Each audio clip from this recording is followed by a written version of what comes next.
So our first real activity here is this paper that's called Limits Number 1. So this is investigating a fundamental calculus idea, the most fundamental calculus idea, the idea of a limit, and examining it within actually the type of application that calculus was designed for, which is to understand how things move in time. So you're doing a probe to Mars, and you need to do the deployment sequence and what you need to know. So this is our goal for the whole paper is oriented around this. We need to know the exact speed at exactly 25 seconds after atmosphere entry. That's the kind of question that calculus was designed to answer. This is our whole concern with this paper, is just to know what is the speed this probe is traveling at exactly 25 seconds after atmosphere reentry. All right, so we're given this equation, so we're going to follow this equation for descent. So a lot of times in engineering or physics, you're going to figure out what that equation is. So we could discuss this equation a little bit. One thing I like about mathematics is I don't care where the equation came from. You just give me the equation and I can solve the problem. And you know, I don't need to know physics to do it. If I know math, then I can solve physics problems, I can solve biology problems, I can solve economics problems, any problem you want, because math is general like that. But it's also worthwhile to have some kind of background knowledge of some of these things. So we can look at sort of, you know, what is this equation really telling us? And it's good to think about the meaning of these equations as we look at them.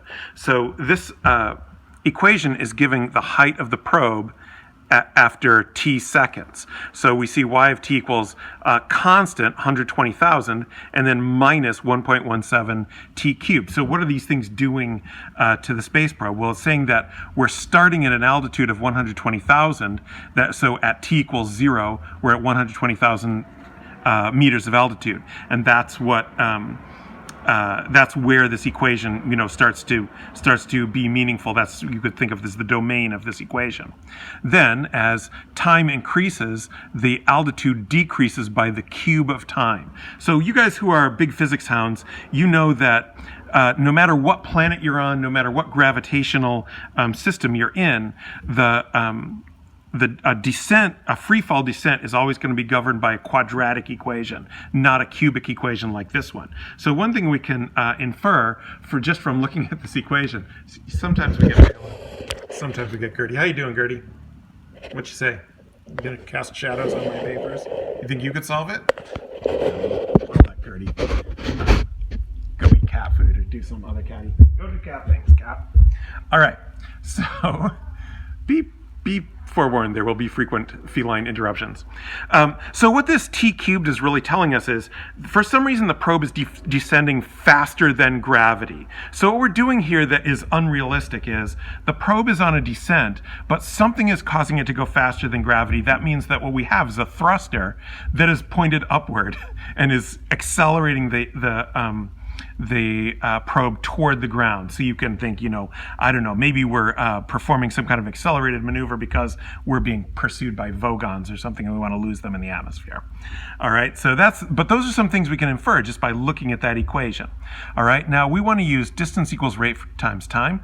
By the way, I'm doing this discussion, you're supposed to have already answered these questions, so to the best of your ability. So this is just a discussion around it. So if you have not gone through and answered all of this to the best of your ability, at least for part 1, not for part 2 yet, then stop and go back and do that. All right, so this is just some preliminary discussion. So we're going to use distance equals rate times time. So that's your old formula for velocity. Distance equals rate times time. So that means solve for r. That means rate equals distance over time. So that's what we're going to use to solve this. And we want to find at exactly t equals 25 seconds. So the problem and the difference of opinion comes about that I want to do distance equals rate times time. And if I think of, this is really a time axis, but I'm putting it vertically to also metaphorically suggest the descent of the probe. And I want to know the velocity at exactly t equals 25 seconds. So how am I going to do that? Because to have time, really this distance, we need to have traveled some distance and have traveled some time. The distance and the time can't be 0. So what's really happening here is I don't just have a distance, I have a change in distance, a delta t, over a change in time, a delta t. All right, that's the same as the slope formula, right? So this is very closely related to the slope formula, which we know is y2 minus y1 over x2 minus x1, right? You could write that as delta y over delta x, meaning the change in y over the change in x. So velocity is the change in distance that occurs over a specific change in time. That causes a problem for us if we want to know the velocity or the speed at a certain exact time, because the change in time is zero. So this expression becomes undefined. So we'll talk about the strategies to solve that in our next video.